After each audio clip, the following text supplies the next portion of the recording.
विधानसभा चुनाव शुरू होने जा रहे हैं और यूपी की सियासत की अगर बात की जाए तो सियासी पारा काफी चढ़ चुका है। हमारे साथ बातचीत करने के लिए पूर्व कैबिनेट मंत्री स्वामी प्रसाद मौर्य जी मौजूद हैं। सर, आनंद न्यूज़ में आपका बहुत बहुत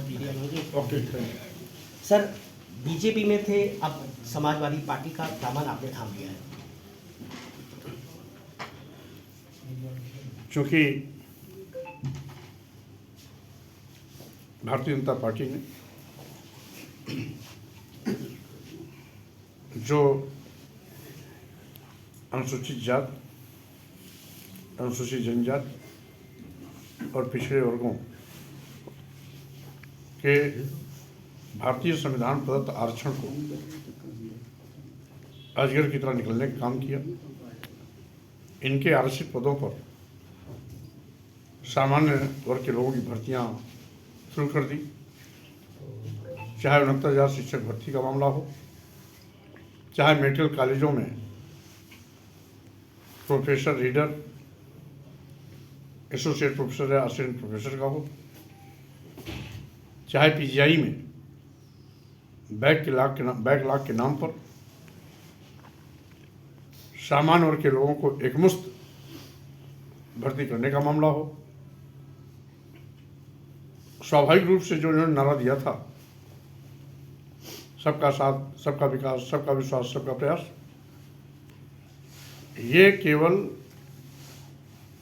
लोगों के आंख में धूल झोंकने की सिवाय कुछ नहीं। कहते कुछ है, करते कुछ है, मुंह में राम बगल में छुरी। इनका चरित्र उजागर हो गया और जिन दलितों पिछड़ों ने झूम करके इनकी सरकार बनाई थी, ये उन्हीं के हितों को दफनाने का काम कर रहे हैं। आज भारतीय संविधान खतरे में है, आरक्षण खतरे में है और साथ ही साथ ये पूरे प्रदेश वासियों को मजबूर, लाचार बनाकर झुंझुने के रूप में कहीं शौचालय और कहीं राशन बांट करके गुमराह करने की कोशिश कर रहे हैं। जैसे बच्चे को टॉफी दे के फुसलाया जाता है, वैसे ही गरीबों को राशन और शौचालय के नाम पर ठग रहे हैं। अगर ये इन गरीबों में से लोगों को सरकारी नौकरी देते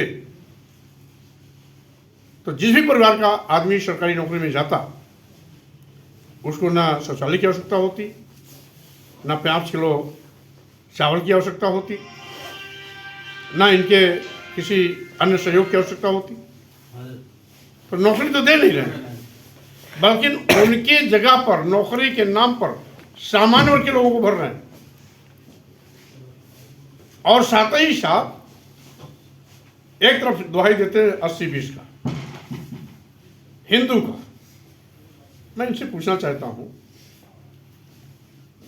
24% आबादी रखने वाला अनुसूचित जाति और अनुसूचित जनजाति क्या हिंदू नहीं है?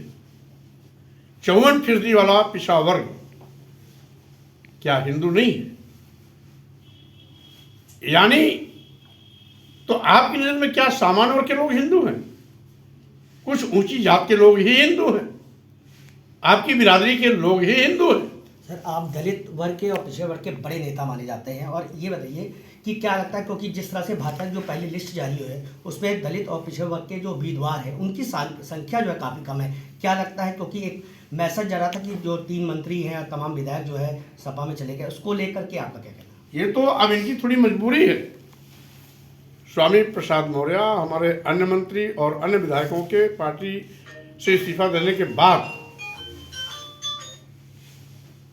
ये ऐसा झटका खाए हैं कि जिसका टिकट काटते जा रहे थे टिकट काटना बंद कर दिया। दलितों पिछड़ों को एहसास कराने के लिए उनको टिकट भी देना शुरू कर दिया। और साथ ही साथ अब ये कोई भी चाल चले, कोई भी छलावा करे,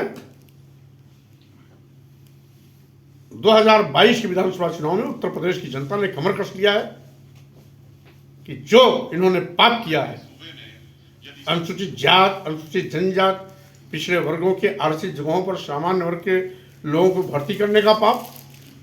तो आप भी श्रम मंत्री रहे हैं, रोजगार मंत्री रहे हैं, तो आपने अभी 5 साल क्यों इंतजार किया? कि चुनाव के समय ही आपने जो है सभा में गए? उस समय मंत्री होते हुए हमारा उचित प्लेटफॉर्म था कैबिनेट, उचित प्लेटफॉर्म था राष्ट्रीय नेतृत्व। समय समय पर मैं हर जगह एतराज जाहिर करता रहा, बात को मजबूती से रखता भी रहा, नेता सुनते भी रहे।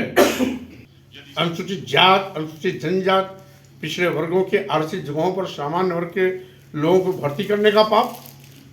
तो आप भी श्रम मंत्री रहे हैं, रोजगार मंत्री रहे हैं, तो आपने अभी 5 साल क्यों इंतजार किया? कि चुनाव के समय ही आपने जो है सभा में गए? उस समय मंत्री होते हुए हमारा उचित प्लेटफॉर्म था कैबिनेट, उचित प्लेटफॉर्म था राष्ट्रीय नेतृत्व। समय समय पर मैं हर जगह एतराज जाहिर करता रहा, बात को मजबूती से रखता भी रहा, नेता सुनते भी रहे, लेकिन कान में तेल डाल कर बैठे रहे, कुछ उस पर विचार नहीं करते थे। नए जनादेश की बारी आई। हर 5 साल में लोकतंत्र में 5 साल में जनादेश दिया जाता है।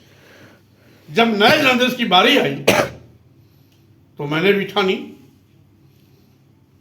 अब इनके पाप का घड़ा भर गया है, उसका भांडा फूटना है, और इसीलिए उचित अवसर पर मैंने इनका काला चिट्ठा जनता के बीच में दिया।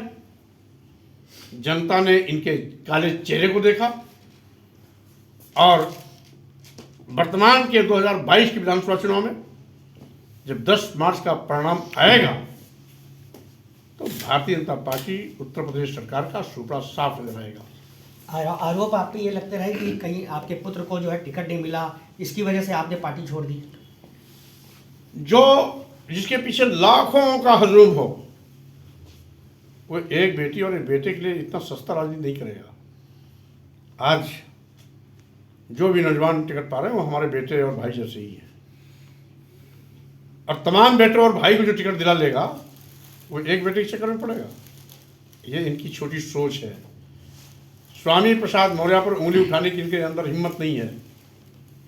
सूरज को कोई आंख नहीं दिखा सकता, दिखाने की कोशिश करे तो उसकी आंख फूट जाएगी।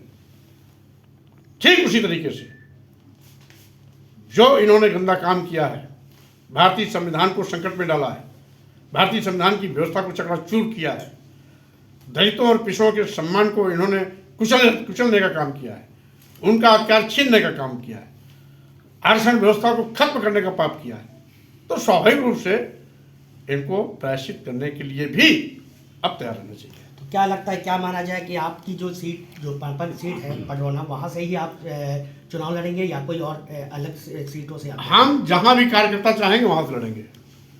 पडरौना विधानसभा भी लड़ सकते हैं, या उत्तर प्रदेश के। देखिए, मैं उत्तर प्रदेश में हर विधानसभा में मेरी पैठ, मैं कहीं भी लड़ सकता हूँ। मैं कार्यकर्ताओं को छोड़ दूंगा, जहाँ से चाहेंगे वहाँ से लड़ाएंगे। मेरी कुछ चाहत नहीं है, मैं वहाँ से 10 मार्च को क्या माना जाए, हमारी वही रहेगी। 10 मार्च को जब रिजल्ट आएगा तो क्या माना जाएगा, योगी अखिलेश? अखिलेश जी के नेतृत्व में सपा की सरकार बनेगी, योगी सरकार की विदाई होगी, और साथ ही साथ भारतीय जनता पार्टी के बड़े बड़े नेताओं का घमंड टूटेगा। तो आप थे पूर्व कैबिनेट मंत्री स्वामी प्रसाद मौर्य जी,